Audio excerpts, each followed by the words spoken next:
আসসালামু আলাইকুম ওয়া রাহমাতুল্লাহি ওয়া বারাকাতুহু। প্রিয় দর্শক, দেশ ও দেশের বাহির যেখান থেকেই দেখছেন, প্রত্যেককে জানাচ্ছি আন্তরিক শুভেচ্ছা ও মোবারকবাদ। প্রথমেই শুকরিয়া আদায় করছি আল্লাহ রাব্বুল ইজ্জতের, যিনি আমাকে এখনও সুস্থ এবং সশরীরে জীবিত রেখেছেন। এরপরে আপনাদেরকে আজকে কিছু বিষয় অবগত করার জন্যই আজকে ভিডিও শ্যুট করা। প্রথমত যে বিষয়টা বলতে চাই, বিগত কয়েকদিন থেকে আপনারা সোশ্যাল মিডিয়াতে দেখছেন রফিকুল্লাহ আফসারী সাহেবের সম্পর্কে আমি কিছু বিষয় লেখালেখি করেছি।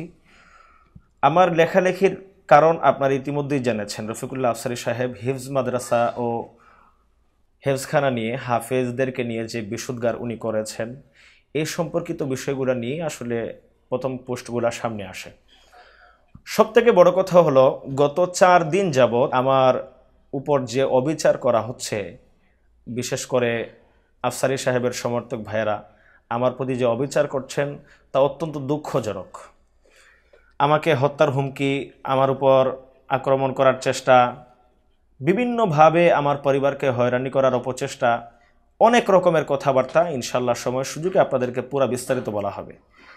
আজকে আমি যে বিষয়টা আপনাদেরকে বলতে চাচ্ছি, গতকাল যে পোস্ট আপনারা দেখেছেন ফেসবুকের মধ্যে, যে আমি তদন্ত কর্মকর্তাদের কাছে ফাইল জমা দিয়েছি বা বিভিন্ন অফিসে আমি ফাইল জমা দিয়েছি, এই বিষয়ে আজকে একটু কথা খোলাসা করতে চাই।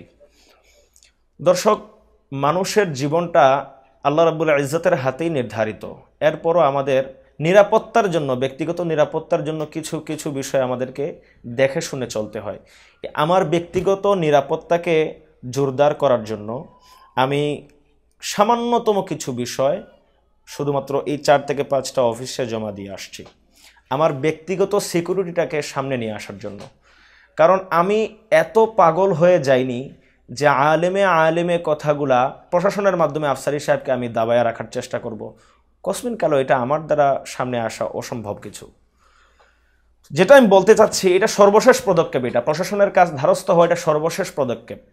আমি যেটা নিয়ে আসছি যে আফসারী সাহেবের বিষয়ে এই কথাগুলা বলার কারণে আমার প্রতি এই অবিচারগুলা করা হচ্ছে বা আমার প্রতি এই হুমকি আসছে, এই বিষয়গুলা সহ আমি কিছু বিষয় আইনের সহায়তা নিয়েছি। দর্শক, যেটা বলতে চাচ্ছি, এখনও আফসারী সাহেবের ভালো সুযোগ আছে, এখনও আফসারী সাহেবের ভালো সুযোগ আছে।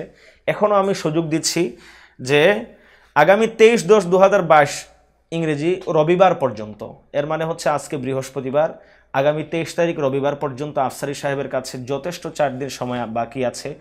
যদি উনি এই 4 দিনের মধ্যে উনি পুরো জাতির সামনে হাফিজ কেরামদেরকে নিয়ে, ফোরকানিয়া মাদ্রাসাগুলা নিয়ে, হাফিজিয়া মাদ্রাসাগুলা নিয়ে উনি যে বিশুদ্গার করেছেন, ওলামাদেরকে নিয়ে যে বিশুদ্গারগুলা করেছেন, এগুলার জন্য যদি জাতীয়ভাবে প্রকাশ্যে ক্ষমা চেয়ে নেন, আমি কথা দিচ্ছি, আমি মোশাহিদ মনোয়ার কথা দিচ্ছি যে আমি সমস্ত বিষয়গুলা ফেসবুক থেকে ডিলিট করে দেব, সমস্ত বিষয়গুলো ফেসবুক থেকে ডিলিট করে দেব এবং যতগুলা বিষয় আছে সমস্ত বিষয়গুলো নিজের মধ্যে সীমাবদ্ধ করে দেব।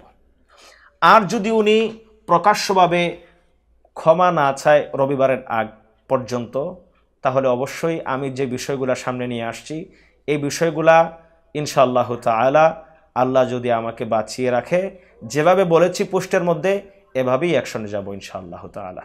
এখন আপনারা আমাকে ফেসবুকে গিয়ে যত রকমের যত জ্ঞান দিতে পারেন, এতে আমার কোনো যায় আসবে না। সবশেষে যে কথাটা বলতে চাচ্ছি দর্শকদের উদ্দেশ্যে, প্রিয় আফসারী সাহেবের সমর্থক ভাইদের উদ্দেশ্যে বলতে চাচ্ছি, আপনারা যারা এসে কমেন্ট বক্সে আইসা আমাকে তুলোধুনো করতে চান বা ইনবক্সে আইসা যারা আমাকে বিভিন্ন হুমকি ধমকি, মেরে ফেলার হুমকি দিচ্ছেন, সবগুলার স্ক্রিনশট আমার এডিটররা, আমার মডারেটররা প্লাস আমার অ্যাডমিনরা আলহামদুলিল্লাহ অলরেডি সংরক্ষণ করে ফেলছেন। এখন যে বিষয়টা আপনাদেরকে বলতে চাচ্ছি সেটা হচ্ছে, আপনারা আফসারী সাহেবকে এখনও সময় আছে, ভালো করে বুঝান। আসলে আমরা আলেমে বিভেদ চাই না। আমরা চাই না যে আমাদেরকে নিয়ে জাতি হাসাহাসি করুক, আমাদেরকে নিয়ে জাতি বিচার সালিশ করুক, পুলিশ প্রশাসন তদন্ত করুক, এটা আমরাও চাই না, আমিও চাই না, বিশেষ করে আমি ব্যক্তিগতভাবে এটা চাচ্ছি না। প্রিয় আফসারী সাহেব, আপনাকে আমরা মোহাব্বত করি, ভালোবাসি। আমিও একজন আলেম, আপনিও একজন আলেম। আমিও মাঠে ময়দানে কথা বলি, আপনিও মাঠে ময়দানে কথা বলেন। আপনার কাছে বিনীত আহ্বান আমার থাকবে, যত দ্রুত সম্ভব রবিবারের আগে আপনি অবশ্যই জাতির কাছে বিষয়টার জন্য দুঃখ এবং ক্ষমা প্রার্থনা করবেন। যদি আপনি আপনার অবস্থান ক্লিয়ার করে ফেলতে পারেন, যদি আল্লাহর জন্য কথাগুলো আপনার বলা হয়ে থাকে, আমি আশা করব যে আপনি অবশ্যই জাতির কাছে ক্ষমা চাইবেন।